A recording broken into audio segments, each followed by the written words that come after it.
जी अस्सलाम वालेकुम क्लास। इस वीडियो लेक्चर के अंदर जैसे कि हमने कमिट किया था कि हम रिव्यू करेंगे, रिवीजन करेंगे एफटीआर, एमटीआर और एनटीआर के कॉन्सेप्ट को कि उसके अंदर मेरी टैक्स लायबिलिटी के अंदर क्या डिफरेंस आ सकता है। तो सबसे पहले हम थोड़ा सा एफटीआर को रिकॉल करने की कोशिश करते हैं और फिर हम एमटीआर और एनटीआर को उससे कंपैरेटिव एनालिसिस करेंगे ताकि हमारा ये टॉपिक भी कंप्लीट हो जाए। देखिए जी, एफटीआर हम कहते हैं फाइनल टैक्स रिजीम को। फाइनल टैक्स रिजीम का मतलब क्या होता है? फाइनल टैक्स रिजीम का मतलब ये होता है कि जो चीज मेरी ग्रॉस रिसीप्ट्स पे जिस पे वंस टैक्स कट जाए वो फुल एंड फाइनल डिस्चार्ज हो जाए।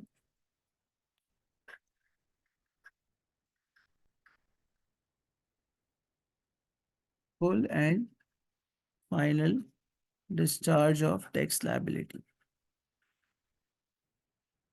Now what does it mean? देखें, एफटीआर इनकम बनाने के लिए मैं अपनी मर्जी से कुछ नहीं कर सकता। लॉ के अंदर प्रेस्क्राइब्ड है कि ये modes are press FTR income. Example के तौर पे एक्सपोर्ट ऑफ गुड्स। अगर आप गुड्स को एक्सपोर्ट करते हैं तो जब आपके पास पैसा रिसीव होगा तो bank being collecting agent 1% tax काटेगा उस रिसीप्ट पे, और 99% आपको जो पैसा मिलेगा वो एक्सपोर्ट ऑफ गुड्स एफटीआर होगा। अगर आप इंडिविजुअल हैं और आपका प्रॉफिट ऑन बैंक अकाउंट, चाहे इस्लामिक हो चाहे कन्वेंशनल हो, being individual up to 5 million है एनुअली टैक्स ईयर में, तो वो भी एफटीआर है। अगर आप इंडिविजुअल हैं, आपकी डिविडेंड इनकम भी एफटीआर है। और भी इसके अंदर कुछ एग्जांपल्स मौजूद हैं। तो लॉ ने खुद बताया है कि what is FTR and what is not FTR. Now assuming कि हमने एक ट्रेडर ऑफ गुड्स को पकड़ लिया, एग्जांपल के तौर पे एक ट्रेडर ऑफ गुड्स को यानी टेक्सटाइल बेचने वाले को हमने एग्जाम्पल के तौर पे सेलेक्ट कर लिया। अब हम उसकी लायबिलिटी को, टैक्सेबिलिटी को एफटीआर एंगल से भी देखेंगे और एमटीआर एनटीआर एंगल से भी देखेंगे। लेट से इस साहब ने पूरे साल में जो सेल करी है वो की है अज्यूमिंग कोई 70 मिलियन की। अब इनका लेट से कॉस्ट ऑफ गुड सोल्ड था 55 मिलियन का, जिसको 45 कर दें।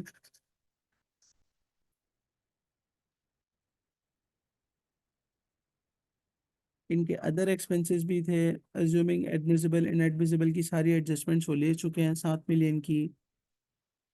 और जो इनका नेट प्रॉफिट बन रहा है वो बन रहा है 18 मिलियन का। सर अगर कुछ ना होता, मेरे पास कोई इन्फॉर्मेशन ना होती, तो मैं सिंपल इस 18 मिलियन को अज्यूमिंग ये मेरी टैक्सेबल इनकम है, इसके अंदर सारी एडजस्टमेंट टैक्स की हो चुकी हैं, डेप्रिसिएशन की, एडमिसिबल इन एडमिसिबल की, सेक्शन 21 की, हर चीज़ होने के बाद मैं इस पर इसका स्लैब चेक करता। क्योंकि ये इंडिविजुअल है, अगर कंपनी होती तो स्ट्रेट 29% लगाता और मेरे पास इसकी टैक्स लायबिलिटी आ जाती एक नॉर्मल कंडीशन के अंदर। अच्छा सर, हो सकता है इस 18 मिलियन का प्रॉफिट ना होता बल्कि 18 मिलियन का लॉस होता। In any case, in case of FTR, इसकी टैक्स लायबिलिटी 1% ऑफ रिसीप्ट ही रहेगी। सर जो 70 मिलियन का 1% बनता है वो bank at the time of receipt deduct करेगा 7 लाख रुपए, और इसके अकाउंट में, इस बंदे के अकाउंट में 63 मिलियन रुपीस क्रेडिट हो जाएंगे। और वही, अब चाहे इसको प्रॉफिट हो चाहे लॉस हो, टैक्स लायबिलिटी इस शख्स की 7 लाख ही रहेगी, being FTR, being export of goods.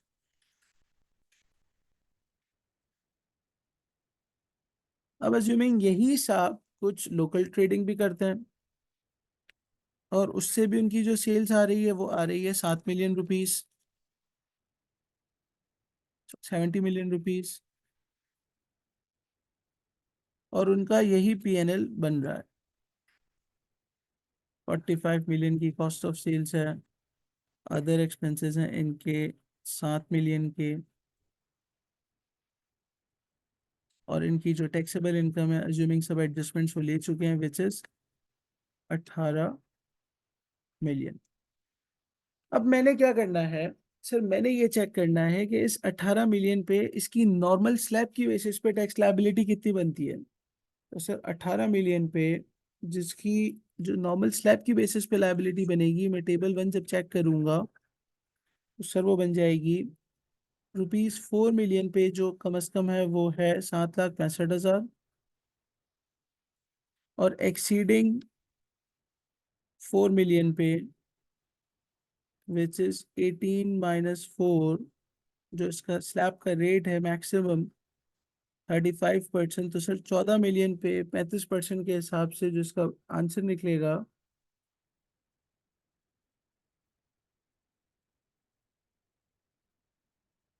Which is 4.9 million.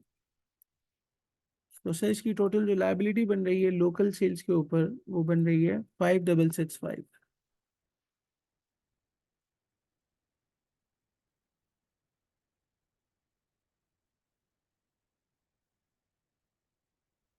Sir ये 7 लाख रुपए थे।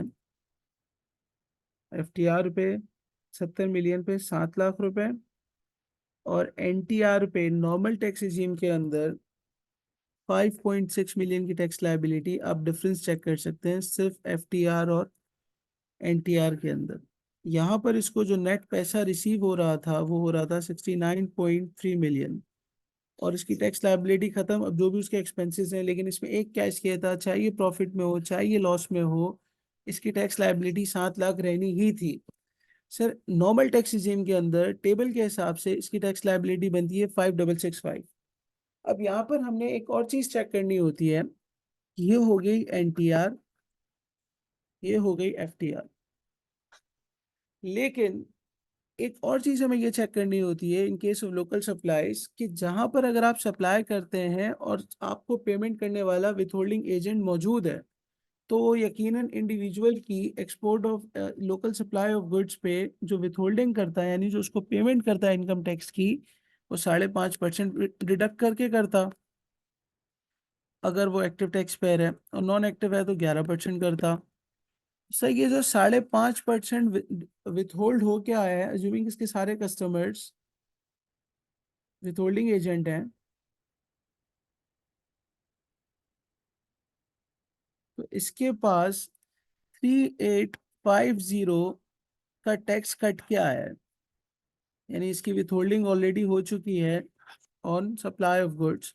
तो यहाँ पर क्या करेगा, वो इसमें से अपनी विथ होल्डिंग टैक्स माइनस कर देगा जो ऑलरेडी डिडक्टेड है 3850, और साल के आखिर में जो रिमेनिंग टैक्स लायबिलिटी है वो गवर्नमेंट को जाके पे कर देगा।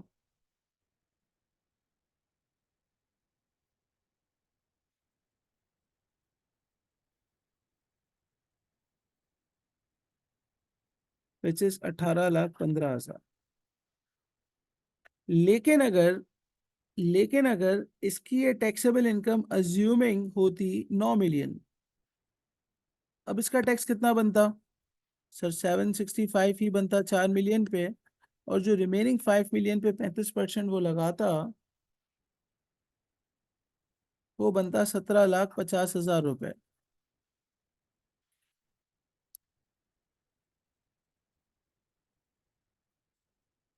क्योंकि 4 मिलियन तक का टैक्स तो लॉक था। तो सर अब इसकी लाइबिलिटी बनती 765 प्लस 1750, तो ये आ गई 2515,000। सर इस बार इसका टैक्स ज्यादा कटा है 3850 से, और इसकी लाइबिलिटी तो कम बन रही है। तो बस अब हमने यही कॉन्सेप्ट को समझना था कि इन केस ऑफ MTR आपकी जो टैक्स लाइबिलिटी है फिर वही रह जाएगी, मिनिमम टैक्स रिजीम के अंदर आप फॉल कर जाएंगे जितनी आपकी विथहोल्डिंग हो चुकी है। यानी स्लैब के हिसाब से अब 2515 बन रहा था, लेकिन विथहोल्डिंग 3850 की हो गई है, तो अब आपकी लाइबिलिटी स्लैब की बेसिस पे नहीं बल्कि मिनिमम टैक्स पे जाएगी विच हैज बीन डिडक्टेड। तो this was the concept of FTR, MTR and NTR।